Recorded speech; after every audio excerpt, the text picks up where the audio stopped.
Banking consultant Dr. Boaji Deborah suggests ADB Bank is recapitalized in order to be viable, even as there are hints that government is considering the bank to take over NIB.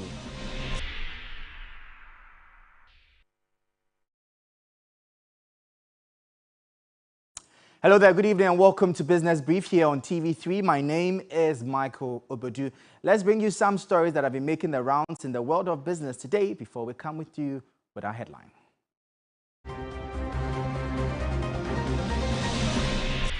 Today in business, Director of Business Operations at Dalex Finance, Joe Jackson, says the high interest on treasury bills is defeating the purpose of the domestic debt exchange program. He is therefore calling on government to take steps to bring the rates down. The African Development Bank has announced a $1 billion Youth Adapt initiative to provide seed financing in promoting businesses of the youth in Africa. The bank says in collaboration with the Global Center on Adaptation, it rolled out the Youth Adapt policy with an investment of $4 million into 33 businesses of youth in 18 African countries. Mercedes-Benz has just unveiled new close-to-production concept vehicles that could outdo Tesla cars by going more than 466 miles on a single charge. That's compared with a range of less than 380 miles for any Tesla model.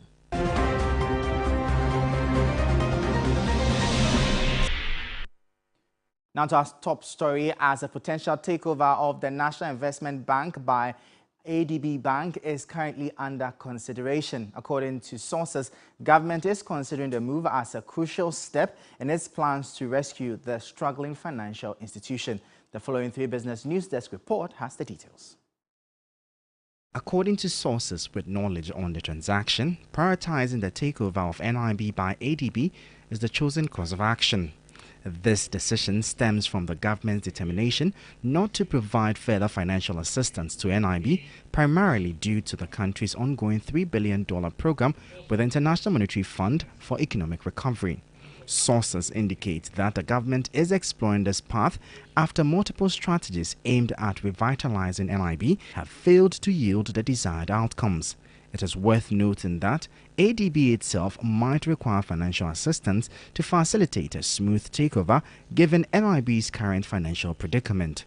Some financial experts argue that alternative proposals for selling NIB exist. They believe this approach could allow the government to completely divert itself of all responsibilities related to the struggling lender. However, it appears government is firmly committed to getting ADB take over NIB. Still on this developing story, a banking consultant, Dr. Boaji Deborah, says the move of a takeover will save jobs. He is, however, of the view that ADB Bank will need recapitalization to make it viable. The implications of this financial maneuver are profound for both institutions involved and the broader financial ecosystem of the country.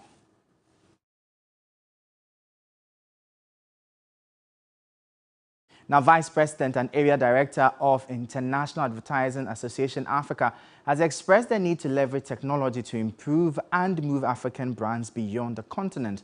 Nokot Dria believes this is key for economic development. She was speaking in Accra at the International Advertising Association's Interactive Regional Conference, Africa Rising, under the theme Building Future-Ready Brands. There's been so much on in terms of pressure from a COVID to economic crisis, and so we need to relook the narrative and address how we progress to the future, especially with brands. And brands have been the main blood life of economies and what happens. So we are looking at how we're moving our African brands, how we're moving them from the local perspective to the continental perspective, and then moving them global as well.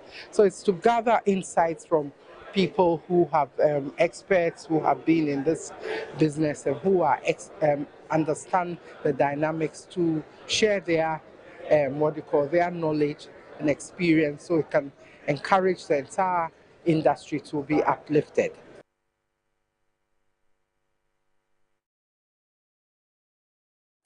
If you're looking for a grand opportunity to let your hair down while mixing business with pleasure on an away trip, then the 3FM Getaway Discover South Africa might be the best option for you. Book your slot before September 10th to secure a seat on this trip of a lifetime. Head of events at 3FM, AJ Sapon, has been shedding more light on what to expect on this thrilling experience. Imagine exploring and vacationing in the beautiful cities of Cape Town and Johannesburg and making business connections, collaborations, and partnerships all at the same time.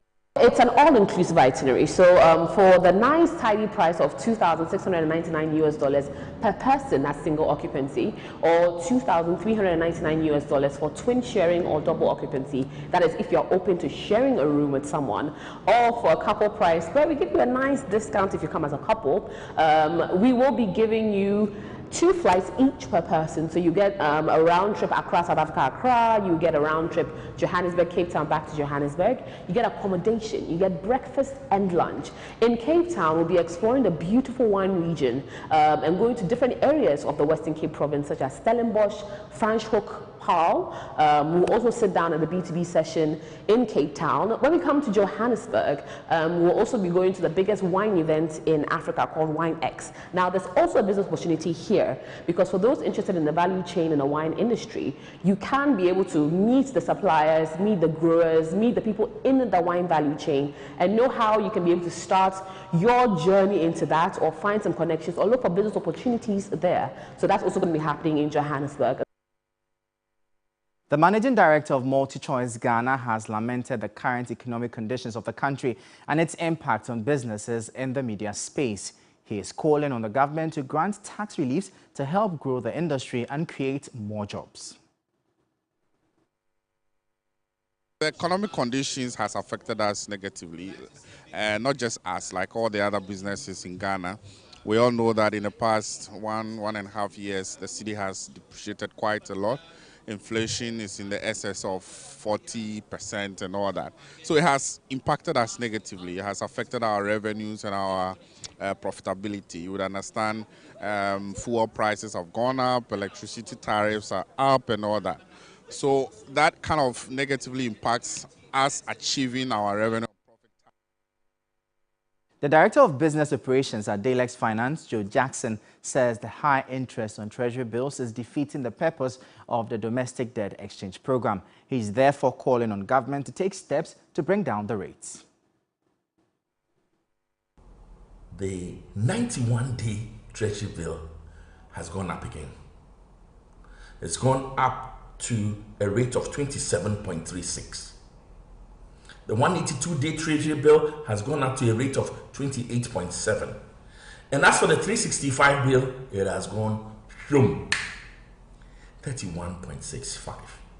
It can't make sense in this economy that the government has had a debt exchange program and reduced effective rates from as high as 31-32% to 11-12%, spread over a large number of years, and then we turn around and borrow 91 days, 182 days, 365 days at what? 31%.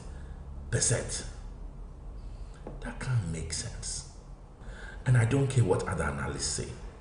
I'm saying that this is wrong, and the rates must be brought down. I'm sure you want to know how the dollar and other major trading currencies are faring today. Well, we have the updates for you.